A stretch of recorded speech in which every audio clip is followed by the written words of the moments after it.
mística piedade, ao som das ladainhas catadas pelos corais padrescos do umbral. E quando alguém se levanta contra isso é logo taxado de inimigo da evolução e promotor de desordens, interessado em vender os seus livros. Não queremos, naturalmente, que no recinto humilde dos centros dedicados exclusivamente a práticas religiosas e fraternas apareçam grandes mentalidades. Em cada setor das atividades doutrinárias encontramos sempre criaturas abnegadas e fiéis à doutrina, que cumprem os seus deveres. É das federações e uniões que surgem os reformadores atrevidos com falações mestiças de papagaios barulhentos e místicos de olheiras fundas e voz untuosa. Tudo isso revela uma falta assustadora de piso cultural em nosso movimento doutrinário, dando ensejo ao aparecimento de pregadores dramáticos, tipo Billy Graham, que arrebatam os ouvintes ingênuos com figuras literárias do século passado, a fronte gotejante de suor no esforço de recordar os trechos alheios decorados. Não podemos nos esquecer da existência da Sociedade Parisiense de Estudos Espíritas e no Brasil a Sociedade Baiana de Luiz Olímpio Teles de Menezes, o fundador da imprensa espírita. Em nossa terra das mesmas culminâncias surgem pavões de pés grotescos e plumagem brilhantes, arrogando sabedoria e pregando como suprema verdade a incrível e estupefaciente, ilegível e incompreensível obra de Rostaing, Os Quatro Evangelhos, que devia ter como título uma expressão mais adequada, As Mil e Uma Noites da Mistificação. Para contrabalançar essa desgraça, falta da graça de Deus, a Argentina nos manda a vida de Jesus ditada por ele mesmo, em que vemos o Mestre lamentar-se de se haver entregado à sua vocação messiânica, reencarnado em mundos primitivos, ao invés de gozar a vidinha tranquila de Nazaré no seio da família. Em Rostaing vemos arcanjos celestes punidos, com encarnações em mundos primitivos na forma de criptógamos carnudos, que seriam lesmas rastejantes mais dotadas de carne humana, expediente ridículo para salvar a obra da condenação doutrinária, pois a doutrina não admite a volta de um espírito humano em encarnação animal. A ridícula e grosseira expressão criptógamos carnudos aparece para encobrir o absurdo. Se esses bichos rastejantes têm carne humana, não deixaram de pertencer à espécie humana. E toda uma federação nacional aceita, endossa, propaga e defende acirradamente essa proposição da mais despropositada metempsicose que já se imaginou no mundo. A palavra criptógamo é empregada em botânica para designar os vegetais que têm os órgãos reprodutores ocultos. Para aplicar o termo a animais, os mistificadores acrescentarão-lhe o feio adjetivo carnudo, sem respeito pela pureza e elegância da linguagem. E o pior é que líderes do movimento espírita sabem disso, mas calam-se para não cair cisânia na praça. A prova de incultura e falta de bom senso acrescentam a covardia moral. Se essa teoria fosse certa, teríamos em breve os anjos routinguistas transformados em criptógamos, para descanso dos espíritas cultos ou incultos, mas de bom senso. Os dirigentes de centro precisam tomar conhecimento desses absurdos e lutar contra eles, porque essas invencionices ridículas atrasam o desenvolvimento da doutrina e afastam dos centros as pessoas que sabem pensar. A doutrina espírita, plataforma cultural do futuro do mundo, é apresentada aos nossos meios culturais como um delírio místico de multidões sertanejas, aprovado e sustentado por intelectualoides citadinos. Nunca se viu no mundo coisa semelhante, um monumento de lógica e de critério científico, que veio da França pelas mãos de um sábio extremamente ponderado, o próprio bom senso encarnado, como o chamaram e chamam ainda hoje, transformado pelos seus próprios adeptos na mais absurda almoxarifada de todos os tempos. Nem mesmo o cristianismo foi tão aviltado. Nesta fase de transição, em que tudo se embaralha, só nos resta a esperança dos centros espíritas humildes, onde criaturas sinceras não pensam em projetar-se montados em elefantes brancos. Só da humildade e pureza do centro espírita poderá surgir a reação salvadora. Mas para isso é necessário que o centro espírita tome consciência e conhecimento da situação desastrosa em que nos encontramos e da necessidade de repelir as mistificações e as adulterações, Com o mesmo chicote sagrado com que Jesus derrubou as mesas dos cambistas no templo e libertou os animais destinados ao sacrifício profanador.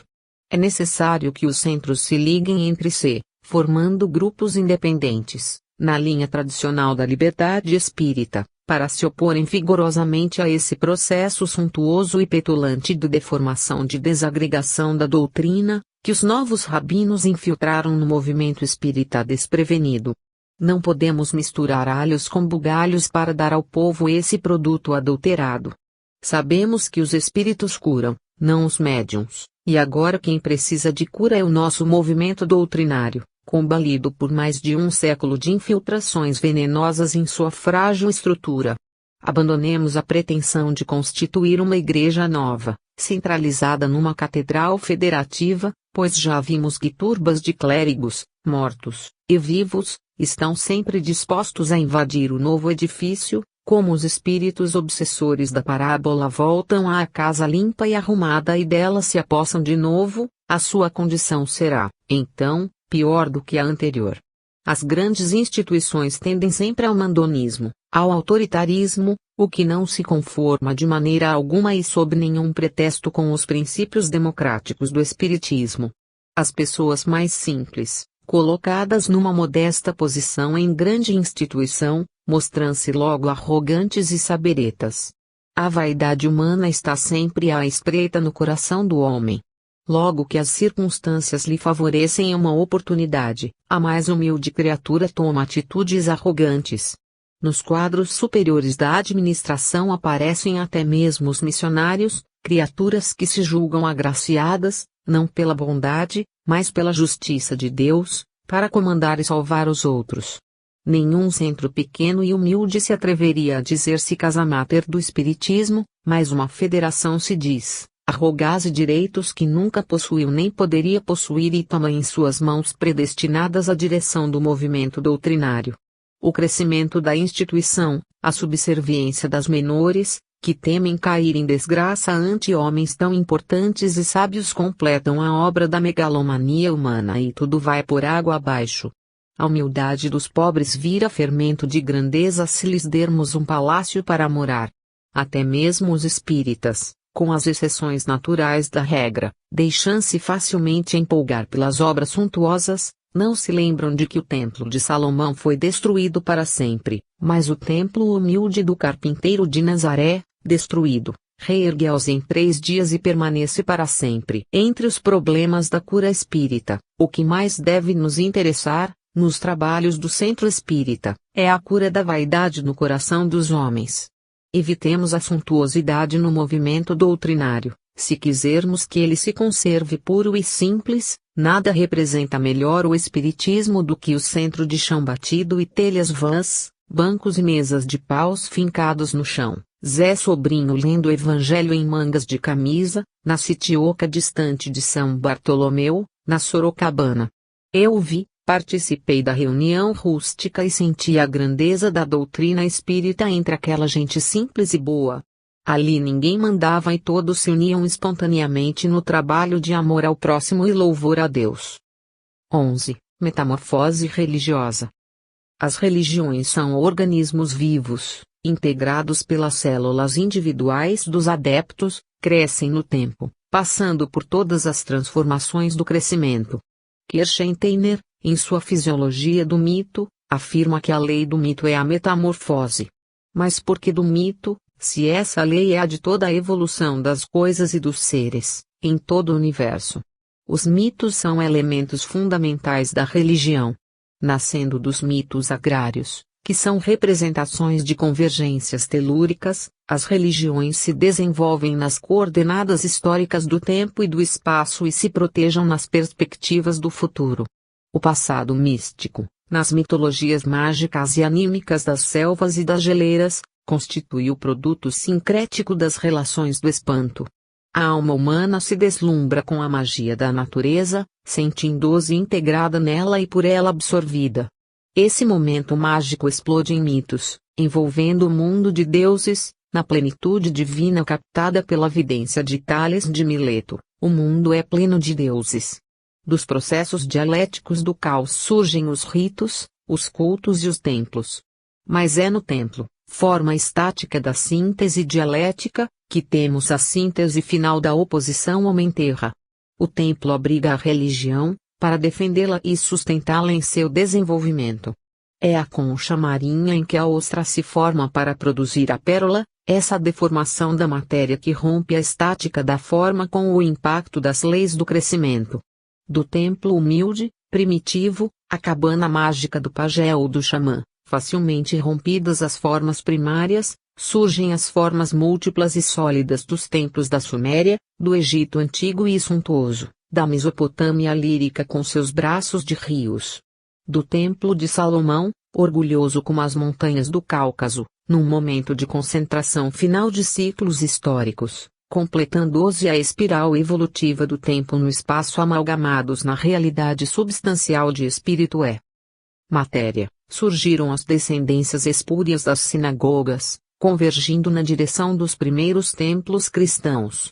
Nas repetições filogenéticas da temporalidade, o primeiro templo cristão fundado por Paulo em Antioquia projeta-se ao encontro dos mitos imperiais da Roma dos Césares e ali, em sangue e lágrimas, realiza-se o amálgama da sedimentação do embasamento do ciclo gigantesco das catedrais. E mais uma vez, na impulsão da filogênese sempre atuante, vamos ter, nas sucessões de 2 milênios, o aparecimento das gerações microscópicas mas prolíferas dos centros espíritas. Os ritmos do desenvolvimento convergem sempre para as origens, na necessidade de recomeçar, buscando o fio perdido do prolongado processo genético nos escombros da corrupção aristotélica. Geração e corrupção são o reverso da moeda de César que os fariseus apresentaram ao Cristo, revezando-se nas exigências conjugadas e opostas do reino de Deus e do reino da terra. Ante a grandiosidade dos templos e sua complexidade, nas fases de crescimento violento, e a sinagoga e o centro espírita são descendências espúrias de linhagens de templos suntuosos, não obstante, a sinagoga vai converter-se no templo cristão de paredes nuas, desprovido de altares e imagens, de símbolos e insígnias, para pegar o esquivo fio de Ariadne da orientação messiânica. Vemos que em todo esse processo a lei ordenadora é uma só, a da metamorfose. Há uma intenção secreta no processo histórico, que os homens não percebem mas captam no inconsciente, nessa religião subterrânea da alma que a percepção extrasensorial nos revela atualmente de maneira inegável. Os filósofos do nada, esses nadificadores de si mesmos, e os que se interessavam pela realidade sensorial, vivem apenas uma meia-vida, conhecem apenas a superfície opaca da Terra e não podem opinar sobre a realidade total encarada e pesquisada pelo Espiritismo. Temos o direito de negar a esses filósofos, como Kardec negou aos cientistas do seu tempo, sua suposta capacidade de criticar a ciência espírita. Como eles poderiam perceber a lei da metamorfose no seu desenvolvimento espantoso, da cabana mágica do pajé até o centro espírita, se não dispõem dos dados necessários sobre a realidade espiritual que negam? Os exemplos históricos dessa impossibilidade são números. Augusto Comte negou a psicologia, mutilando a sua visão admirável da realidade científica. Spencer descreveu a mecânica sensorial da origem das religiões, sem perceber as causas desse processo, e foi corrigido mais tarde pelo seu discípulo italiano, Ernesto Bolzano, que provou através da pesquisa científica o engano do mestre genial. Bertrand Russell insistiu até o último instante na sustentação de sua posição materialista, negando-se a aceitar a própria comprovação das conquistas da física atômica e nuclear da irrealidade da matéria. Os marxistas, escudados na visão materialista de Marx e na dialética da natureza de Engels, recusam-se a aceitar a evidência do espírito nas suas próprias descobertas de laboratório como fez Vassiliev no caso das pesquisas parapsicológicas e como o fez a própria Academia de Ciência da URSS no caso da descoberta do corpo bioplásmico. Não se trata de má vontade, mas de condicionamento mental, como o explicou Remy Chauvin. Um velho teimoso como René Sudre, que levou de Bolzano a maior surra da história das ciências, volta a negar a presença do espírito nos fenômenos paranormais, publicando as suas interpretações da parapsicologia atual como o mesmo ranço e a rigidez de múmia mental do passado. Padres e frades, já despidos de batina e hábito, insistem ridiculamente em suas badernas culturais, com uma incapacidade dolorosa de compreensão científica, fazendo-os passar por cientistas e filósofos perante as multidões ingênuas. São figurantes de uma fase histórica em que o clero e as igrejas se despem das roupagens antigas, passando sem o perceber pela metamorfose das lagartas que viram borboletas, voejando sem rumo em busca do néctar dos deuses. Esses padres e frades, protegidos pela hierarquia eclesiástica, descem das funções sacerdotais para as de camelôs de uma falsa cultura desgastada no tempo. A lei da metamorfose age imperceptível sobre a espécie, modificando-a de maneira implacável. No tocante aos templos, as modificações se deram com tal rapidez que provocam a revolta dos fiéis e de alguns clérigos tradicionalistas, como o cardeal Lefebvre e seus companheiros da resistência francesas. Modificam-se os templos em sua estrutura interna e com esta os rituais e toda a sistemática litúrgica. Mas essas mudanças, destinadas a simplificar e atualizar a religião, avançam, precisamente na direção do modelo espírita. As igrejas e seus templos dispensem das suntuosidades materiais e formais em busca da substância espiritual. A resistência a essas transformações é inútil, conseguindo apenas abrandar, em alguns sentidos, a velocidade do processo. Tudo isso nos mostra claramente que a metamorfose religiosa, no catolicismo e nas demais igrejas cristãs, faz a curva de volta, na espiral evolutiva, aos primeiros séculos do cristianismo. Nada se perdeu ao longo do tempo. Podemos lembrar, para exemplificar, o símbolo indiano da serpente que morde a própria cauda. Segundo esse símbolo, usado oficialmente pela teosofia, o processo evolutivo parte da ignorância, o rabo da serpente cresce na absorção de elementos naturais, engordando o corpo, e atinge a consciência da formação da cabeça. Quando a serpente morde a ponta da cauda, fechando o círculo da vida sobre si mesma, temos o seu retorno à simplicidade primitiva. A cauda nada era, o corpo era apenas um embrião, a cabeça desenvolveu as potencialidades da inteligência, mas a mordida na cauda fechou o ciclo evolutivo numa prova de humildade. A cabeça, centro do saber, do conhecimento, rojou-se no chão, junto da cauda e com ela se confundiu. Kardec recebeu o ensino dos espíritos superiores. Os espíritos nascem simples e ignorantes. E a partir desse estágio primário, mostrou que todas as possibilidades evolutivas se abriam para os espíritos nas vidas sucessivas. A verdade é uma só, mas pode ser percebida e interpretada segundo a posição de cada observador. Tudo quando se passou no cristianismo, através dos milênios, teve a sua razão de ser, decorreu necessariamente das condições da humanidade em cada fase da sua evolução histórica. A serpente engordou e engorgitou-se a ponto de parecer capaz de engolir o mundo. Mas quando a inteligência começou a desenvolver-se, ela enrolou-se e procurou morder humildemente a cauda. Fundem-se, nesse momento decisivo, o elemento vital, os materiais absorvidos no crescimento, as experiências adquiridas e as intuições do futuro, para que o animal instintivo perceba a luz da razão em seu cérebro rastejante e descubra em sua mente os reflexos do poder criador de Deus. Tudo serviu para a formação e a abertura do ser na escalada divina. Disse Jesus que a pedra rejeitada seria tomada para fundamento do edifício. O centro espírita rejeitado, caluniado, humilhado, aparece nesse processo bimilenar da evolução religiosa do Ocidente como a pedra angular da civilização do espírito na era cósmica.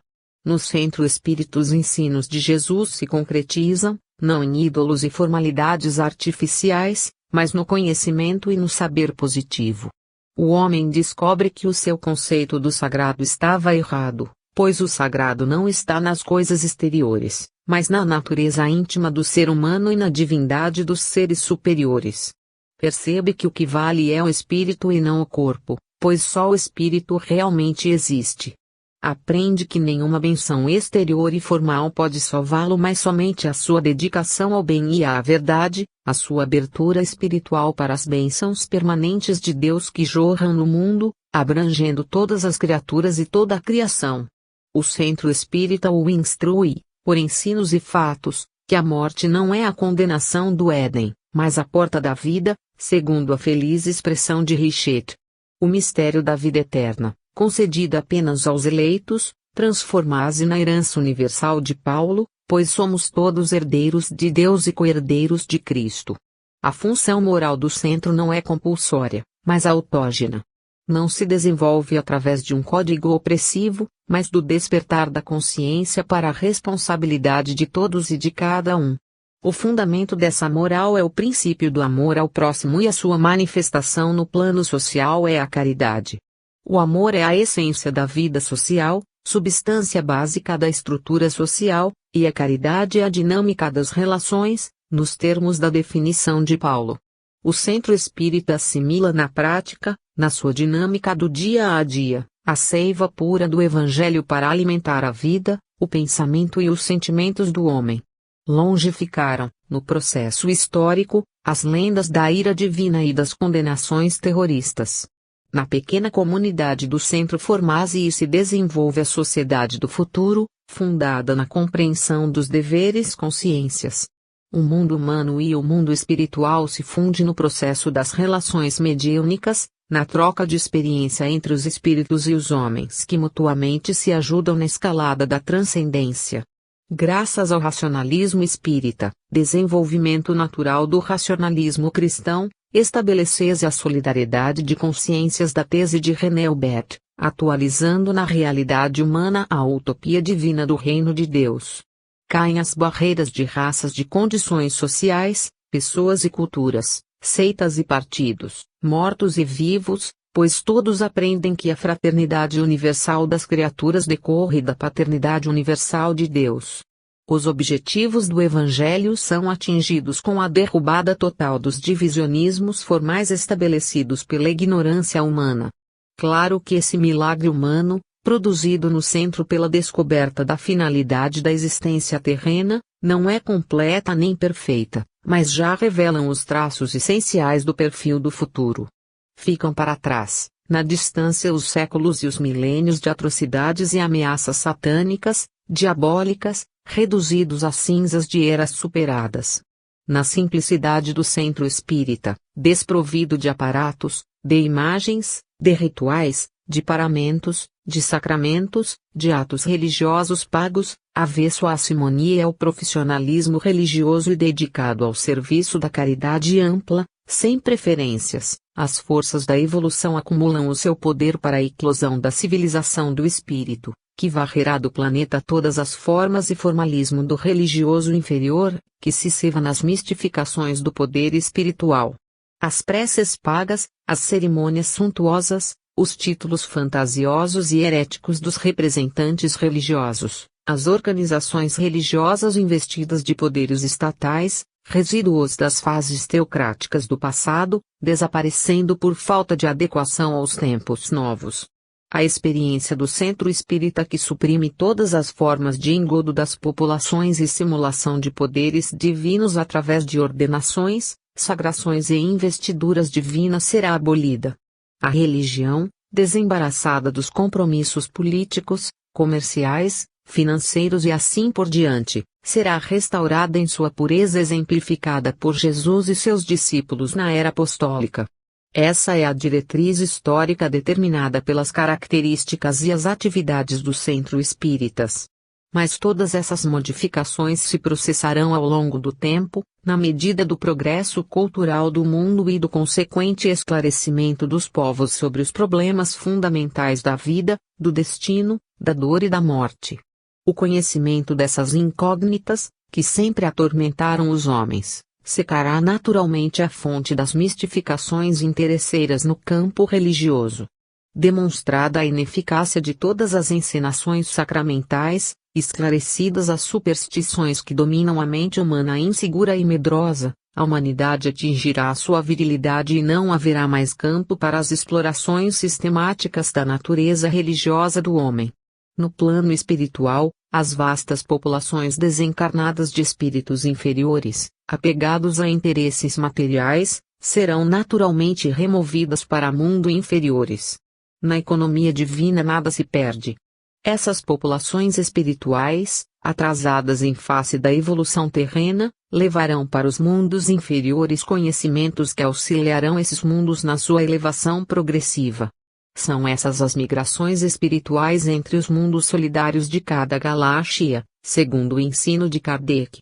O mito do terceiro milênio, que muitos espíritas aguardam com a ingenuidade dos judeus que ainda esperam o Messias e dos cristãos que aguardam a volta de Jesus entre as nuvens, com revoadas de anjos ao redor, enquanto catástrofes punitivas devastarão o planeta, não passa de interpretação errônea e supersticiosa de um arquétipo coletivo, o anseio dos homens por um mundo feliz, despertado nas criaturas pela realidade longínqua das realizações ainda em lenta progressão na Terra e já atingidas no cosmos por mundos mais antigos que o nosso. O terceiro milênio é simplesmente a continuação das fases milenárias do calendário cristão designadas no tempo como primeiro e segundo milênio. É, portanto, uma fase de 1000 anos, e que o ano 2000, aguardado como hora mística de redenção universal, é apenas o ano inicial de um milênio de grandes e profundas transformações da Terra, na sequência natural do seu processo evolutivo. Na sistemática objetiva, simples e racional do Centro Espíritas, não há lugar para violações milagrosas e portanto sobrenaturais. Vivemos na natureza e tudo quanto conhecemos é natural. O conceito do sobrenatural nasceu da impotência humana para devassar o cosmos. Mas desde o século passado o homem vem conseguindo mergulhar nos mistérios do mundo e descobrir as leis naturais de fenômenos considerados sobrenaturais. Kardec foi o grande pioneiro dessa investigação e por isso mesmo foi o primeiro a pôr em dúvida esse conceito. O sobrenatural revelou-se como sendo simplesmente o desconhecido. Na proporção em que avançamos no conhecimento da realidade tudo se naturaliza. Só Deus parece dispor da sobrenaturalidade, mas as próprias religiões sustentam que Deus não é só transcendência, é também, e necessariamente, imanência. Para sustentar os princípios da onipresença e onisciência de Deus, os teólogos, esses cultivadores de uma hipotética ciência de Deus tiveram de admitir a sua imanência na natureza. O que também o naturaliza. Sobra, assim, apenas uma parte de Deus como sobrenatural, mas se Deus é uno, apesar das suas 3 pessoas, é claro que não pode ser dividido em natural e sobrenatural. E se Deus é o Criador que tudo criou de si mesmo e está presente em tudo, presidindo a toda a realidade das coisas e dos seres, não de fora, mas de dentro dessa realidade, não há como sustentar-se a sua sobrenaturalidade específica e única. O Espiritismo define Deus como inteligência suprema, criadora, mantenedora e estruturadora do universo. Logicamente, define o espírito como elemento estruturador da matéria. Para estruturar a matéria dispensa no espaço, pulverizada em átomos, partículas atômicas e plasmas cósmicos, o espírito se apossa desses elementos e os ajusta aos seus desígnios, gerando as formas das coisas e dos seres. Dessa maneira, o fiat da criação não foi apenas a emissão de um pensamento ou de uma palavra, mas todo um processo complexo e lento de aglutinações sucessivas, através da potência inteligente que pelo fato mesmo de ser inteligente, sabia o que fazia. Essa proposição espírita, fundada na razão, não emocionou os teólogos, que simplesmente a condenaram, no simplismo de seu autoritarismo, por sua vez baseado na suposição simplória de que Deus dava a ciência infusa da verdade absoluta. Que mixórdia, santo Deus! O conhecimento atual, que repudiou o ilogismo teológico, feito de arrebiques e malabarismos, não pode abdicar das vias racionais, nem mesmo sob o prestígio de Kant, na divisão também arbitrária que o filósofo estabeleceu entre o dialético e o absoluto. A metamorfose religiosa incumbiu-se de mostrar que as complicações do misticismo à lógica reduzirão-se no tempo à lógica da simplicidade nas práticas experimentais do centro espírita. 12. No centro do mundo. De todas as latitudes, De todos os continentes as águas da Terra correm para o centro do mundo.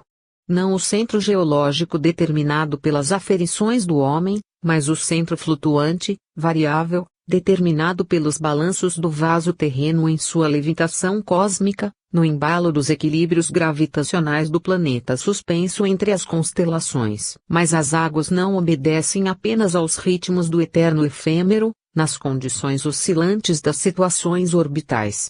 Além disso, as águas acumuladas nos grandes estuários marítimos e nos leitos dos rios e lagos evaporam-se e sobem ao céu para a formação dos cúmulos de nuvens que se desenvolvem ao solo nas incidências fluviais fecundantes ou destruidoras. Os ritmos da volatilização e das precipitações aquosas, ritmos particulares das águas açoitadas pelos ventos e pelas variáveis influências do Sol e da Lua sobre as instáveis acomodações das águas. Nesse jogo incessante de ritmos gravitacionais vemos a constância das coisas na inconstância, como observou o poeta Hermes Fontes. E vemos também a imagem do destino humano, que os homens seguem, que rolam das distâncias da Terra e se volatilizam na morte, projetando-os no céu para os ciclos intermináveis das reencarnações. Tudo se conjuga de maneira significativa nos diversos planos da realidade, para mostrar-nos a unidade intrínseca dos processos telúricos e cósmicos. No plano humano do confuso mundo dos homens, as águas geradas pelas dores do mundo brotam das fontes ocultas do coração, cascateiam nos olhos e nas faces e ocorrem céleres para o centro espíritas, o centro humano do mundo, juntando-os nas acomodações transitórias das consolações. As ciências e as filosóficas, as igrejas e os templos suntuosos não oferecem mais aos rios de lágrimas as constelações do passado. Apresentam-se como deltas secos, bocas áridas abertas e fantasmais para a inclemência do céu e impiedade de Deus. A volatização das lágrimas se faz ao ritmo das revoltas e das imprecações, no desespero oscilante dos corações, nos ritmos da angústia.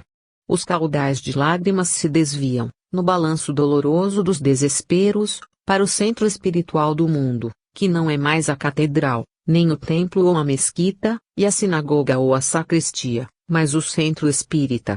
Só ali, no convívio dos corações fraternos, ao calor das palavras esclarecedoras e amigas, no diálogo mediúnico de vivos e mortos, o lenitivo brota das instruções amorosas e da compreensão da realidade invisível. As igrejas não têm diálogos, falam sobranceiras de condenações ou salvações, ambas incertas, e só oferecem a certeza dogmática da separação absoluta ou de uma ressurreição remota no final dos tempos sem fim. Os templos estão calados, os clérigos oferecem suas cerimônias suntuosas e pagas a dinheiro contado. A rastejante sabedoria terrena das tradições milenares emudeceu, murmura rouca na boca das múmias, sob as ameaças constantes dos anjos implacáveis que voam com asas de morcegos demoníacas, ameaçando punições eternas para as faltas e os pecados da fragilidade humana.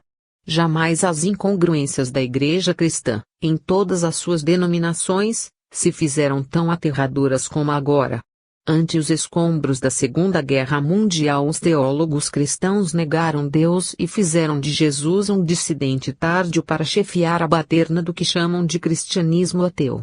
As grandes religiões orientais, como o budismo, o shintoísmo, o taoísmo, o mazdeísmo, o brahmanismo, fragmentaram-se na proliferação de seitas, voltadas para os problemas superficiais da rotina humana.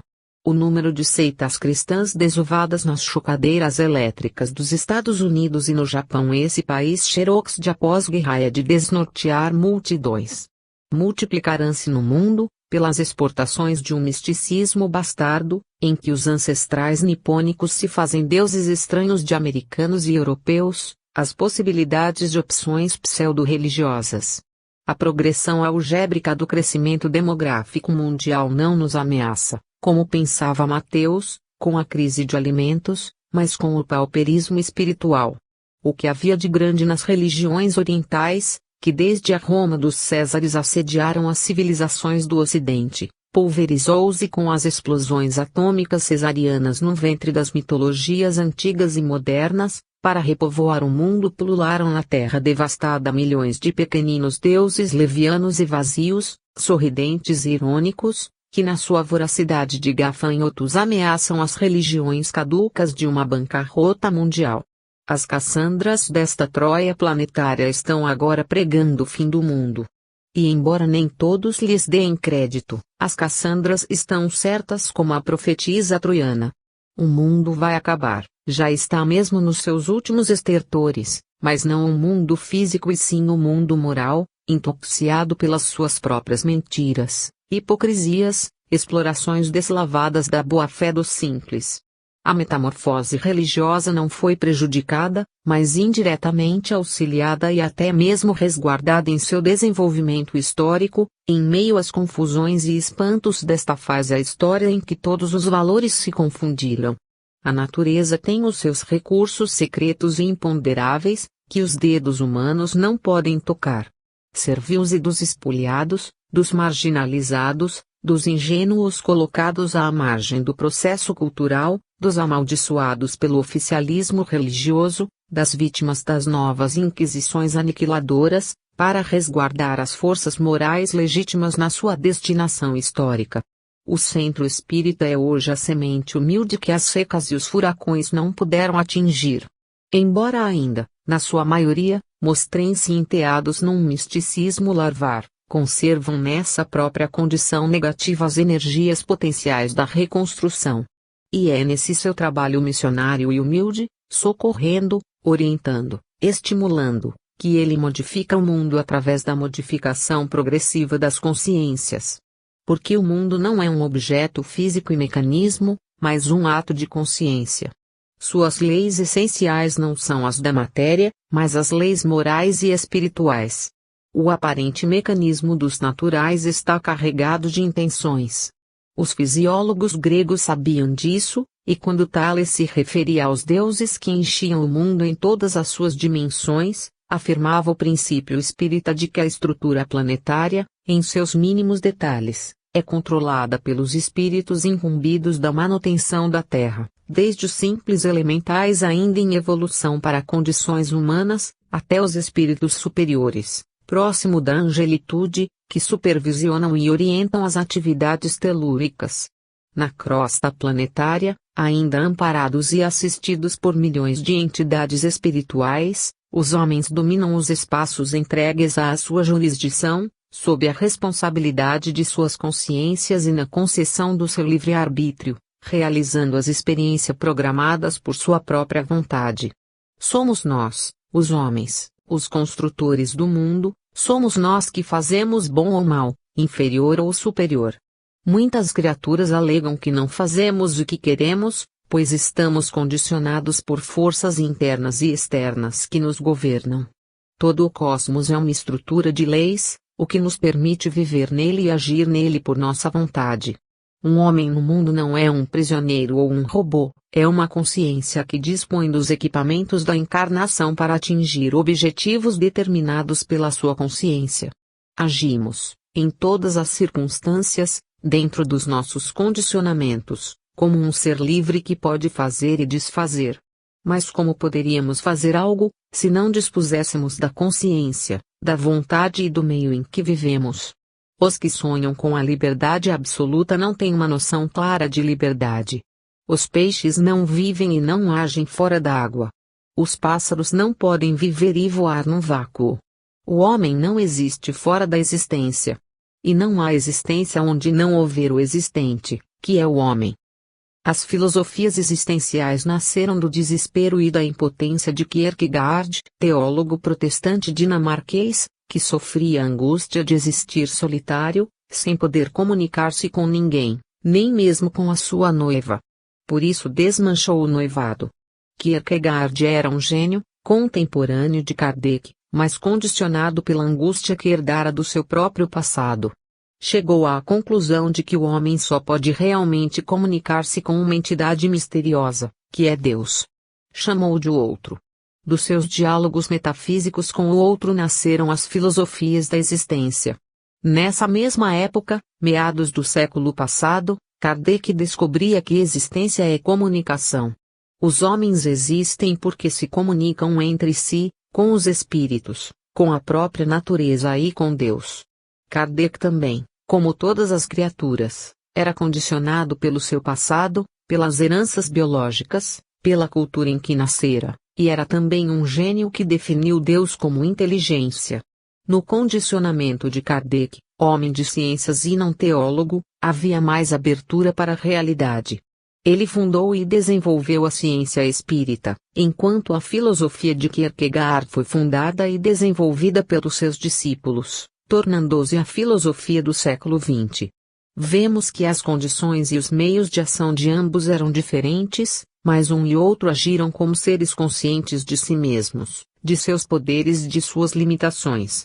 As filosofias da existência, a revelia de Kierkegaard, que nem sequer sabia das atividades de Kardec, endossaram os princípios da filosofia espírita, que nasceu naturalmente do desenvolvimento da ciência espírita em todos os seus princípios fundamentais. Mais tarde, Kardec Jaspers, filósofo alemão existencial, demonstrou que a transcendência do homem na existência se faz pela comunicação em dois sentidos. A transcendência horizontal, na comunicação humana de homens com homens. 2. A transcendência vertical na comunicação do homem com Deus, a única admitida por Kierkegaard, em virtude de seu pesado condicionamento teológico. É evidente que havia uma intenção oculta nessa coincidência do encontro à distância de Kierkegaard e Kardec no mesmo século para o nascimento de uma nova cultura na Terra. Tanto um como o outro agiram e pensaram por si mesmos, na medida de seus condicionamentos, com plena consciência do que faziam incompreendidos até que a cultura terrena adquirisse dimensões para abrangê-los em sua estrutura. Hoje, graças à rápida evolução cultural dos últimos tempos, existencialismo e espiritismo são elementos fundamentais de um novo mundo e uma nova cultura. A palavra existência tornou-se um conceito filosófico básico em nosso tempo. O homem vive, como vivem as plantas e os animais. Mas o homem existe quando não se limita apenas a viver. A existência é a ciência consciente do homem que sabe por que vive e não se conforma com o simples viver. O objetivo da existência é a superação da condição humana para que o homem atinja a divindade. Então ele não é apenas um homem, mas um existente. Para Kardec, a evolução humana se faz nas existências sucessivas, em direção à angelitude, que é o plano espiritual imediatamente superior ao da humanidade. Sartre, cético e materialista, sustenta que o homem se frustra na morte, não chegando jamais à angelitude. Mas Martin Heidegger, o maior filósofo alemão contemporâneo, afirma que o homem se completa na morte. O centro espírita, como já vimos, não se limita a consolar os aflitos com palavras.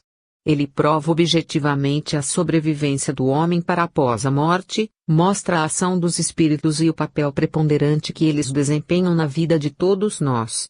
Graças a ele, surgiram no mundo, pelas investigações de cientistas eminentes, as ciências psíquicas que hoje desembocam na parapsicologia, e através das pesquisas realizadas nos maiores centros universitários do mundo confirmou-se a realidade espírita. Nenhuma pessoa de cultura pode negar que a visão espírita do mundo está produzindo na Terra uma nova e esplendente cultura, uma nova civilização. A metamorfose religiosa é um processo de depuração, como vimos no caso dos templos. Dos grandes monumentos da antiguidade até o aparecimento das igrejas modestas dos primórdios cristãos, vemos que a religião se despoja de suas grandezas exteriores para buscar a interioridade. Não obstante, o processo de interiorização sofre uma queda violenta no período medieval. A suntuosidade exterior volta com as catedrais, as basílicas, os palácios cardinalícios ou episcopais, os grandes mosteiros. Há uma invasão das forças históricas no desenvolvimento espiritual.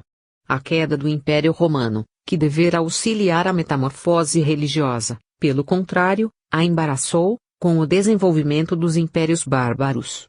A fascinação dos primitivos pelas pompas, pelo esplendor material, barrou a evolução espiritual. Os frades penitentes, descalços e sujos, fugiram com seus trapos para os conventos do deserto, onde a regra era a ignorância e o analfabetismo. Essa tendência masoquista do fanatismo bronco gerou as glórias obscuras da santidade sacerdotal. Os frades humildes queriam morrer em odor de santidade, ou seja, cheirando sujeira, porque isso lhes assegurava a bem-aventurança no céu. Contra essa explosão delirante surgiram os clérigos atilados, incitando os bárbaros à conquista dos reinos da terra. Os godos contribuiriam com sua arquitetura grandiosa e os impérios bárbaros restabeleceram no cristianismo o esplendor material das civilizações teocráticas. Esse desvio violento no processo da metamorfose religiosa encontrou apoio nas tradições da glorificação de Deus através de monumentos terrenos. A humildade do Messias, repelida pela grandiloquência dos judeus, recebeu o seu golpe de misericórdia no desenvolvimento do período medieval. Carlos Magno, orgulhoso do seu Império Franco, chorava por não estar com suas hostes na Palestina para derrotar os inimigos do Cristo e lhe dar, ao invés da coroa de espinhos, a coroa de ouro do mais poderoso império do mundo. Para compensar isso, por toda parte se propagou a ideia de glorificar o Cristo e homenagear a Deus com os monumentos mais grandiosos. Desencadeará-se um processo histórico que esmagaria o cristianismo sob o peso das grandezas materiais, permitindo completar-se a sua deturpação, iniciada desde o momento de conversão dos últimos imperadores de Roma. No Renascimento e no mundo moderno a ideia de grandeza continuou a desenvolver-se, sempre amparada por pensadores, religiosos ou não, que davam o maior apreço às artes sacras, no estímulo ao desenvolvimento artístico das nações. Tolerava-se a pobreza das comunidades religiosas dedicadas à humildade e à santificação, mas a religião verdadeira era ainda aquela que dispunha de maior poder mundano, maior riqueza litúrgica, maior esplendor nas suas catedrais gigantescas. Victor Hugo, na eclosão do romantismo, exalta a influência do cristianismo no campo das artes, tomando para tema do seu famoso romance a Catedral de Notre-Dame. Mas a eclosão do espiritismo em França levaria o próprio Hugo a participar das sessões espíritas de Madame de Girardin. O desvio histórico da metamorfose religiosa começava a ser corrigido pela interferência dos espíritos. Eles não falavam das grandezas materiais, mas acentuavam em suas mensagens e comunicações a significação espiritual da religião. Todas as suntuosidades religiosas, dos paramentos dos padres à suntuosidade dos templos eram consideradas inúteis. E a civilização objetiva devia ser substituída, em seu predomínio absoluto, para a civilização subjetiva. E Kardec insistia, incansável no desvalor dos esplendores materiais, quando a pobreza e a miséria, provenientes do egoísmo humano, roíam as unhas na fome das calçadas e no frio dos tugúrios. A Revolução Espírita, continuação e desenvolvimento da Revolução Cristã, suscitou contra ela todas as forças do mundo embriagado de grandezas terrenas. Mas o centro espírita já estava novamente implantado na terra, e através dele a segunda ressurreição do Cristo, inutilmente esperada por quase 2 milênios, afinal se realizava na ressurreição da sua doutrina, tão diferente da chamada doutrina cristã das igrejas. O centro espírita é hoje a estalagem da estrada de Emaús na terra, onde o Cristo ressuscitado parte o pão da verdade legítima com os discípulos que não o reconheceram. Nele, e só nele, a religião não se disfarça em grandezas perecíveis e artificiais. O que nele se cultivada é a grandeza dos corações sinceros, devotados ao amor do próximo. Trabalho, solidariedade e tolerância, esse o roteiro que Kardec lhe indicou. Durante o primeiro século de sua divulgação, o Espiritismo teve de enfrentar violentos ataques conjugados do cristianismo oficializado e das instituições culturais de toda a civilização ocidental. Negavam-lhe tudo, lógica, natureza cristã, posição científica e filosófica. Só lhe deixavam a classificação honrosa de superstição. A honra dessa classificação decorria de sua aplicação anterior ao Cristo e ao cristianismo puro dos primeiros tempos. Mas era natural que assim acontecesse. Cristianismo e espiritismo surgiram no mundo como oposição a toda cultura dominante. o instinto de conservação dessa cultura, um organismo conceptual vivo e atuante, que se mostrara capaz de orientar o homem nos caminhos difíceis da ordenação do mundo, tinham necessariamente de reagir contra as invasões estranhas. O sociocentrismo agudo e agressivo de Israel, ainda hoje vivo, atuante e arrogante, então ligado estreitamente à arrogância conquistadora de Roma, teria de esmagar um invasor. No mundo moderno as condições eram as mesmas. As nações herdeiras de Roma e Bizâncio, reforçadas pela conquista e posse da sabedoria grega e pelo desenvolvimento cultural da Europa moderna, perceberam a ameaça daquela nova estrutura conceptual que vinha da rebeldia de Rousseau através de Pestalozzi e explodia em Paris, centro mundial da cultura, pelas mãos de Kardec, um terrível sofista como julgavam, armado dos poderes pitônicos da magia antiga. Mas o que não esperavam era que este charlatão, nascido de boa família leonesa, fosse capaz de sustentar sozinho a luta contra as forças conjugadas do mundo. Kardec, como Jesus de Nazaré o fizera no passado longínquo, cercou-se de uns poucos discípulos mal preparados e num período de apenas 15 anos construiu a sua fortaleza e ganhou mais batalhas do que Napoleão. O segredo dessa resistência e dessas vitórias não estava em armas secretas e misteriosas, mas apenas e exatamente naquilo de que mais se vangloriava a cultura dominante, o bom senso. Apoiado nessa arma ingênua e frágil, que os grandes da época desprezavam como resíduo da subserviência burguesa aos castelos feudais, Kardec venceu. Quando, velho e esgotado, morreu do rompimento de um aneurisma cerebral, o mundo brilhante dos fins do século XIX regozijou-se. Mas da mesma maneira porque o Cristo crucificado tornou-se mais forte e converteu Paulo de Tarso na estrada de Damasco, Kardec morto tornou-se invencível e arrebatou Leon Denis para sucedê-lo. Denis revelou-se à altura de Paulo. Assombrou Paris com sua estranha cultura de autodidata, publicou livros que os críticos exaltaram, pronunciou conferências espíritas nos salões parisienses da alta roda, em que as mesinhas dançantes haviam provocado piadas e gargalhadas, e como contaria mais tarde o poeta Gaston Luce, seu amigo, admirador e biógrafo, partiu depois para a cruzada espírita solitária, por toda a Europa. Era um novo Paulo, apóstolo dos gentios, pregando por toda parte a doutrina espírita, consolidando-a no continente. Enfrentou depois a grande batalha dos congressos espiritualistas, nova tática dos adversários que pretendiam atrelar a nova doutrina ao carro desgovernado das envelhecidas e superadas doutrinas espiritualistas do passado.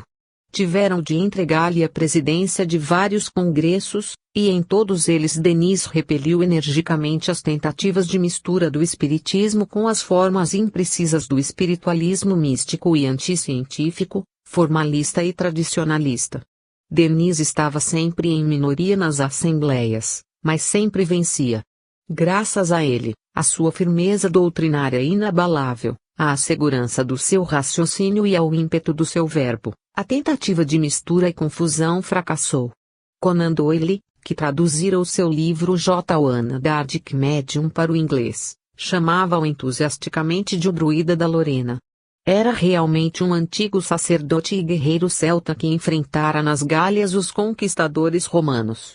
Poucos espíritas sabem das ligações do mundo celta com o espiritismo.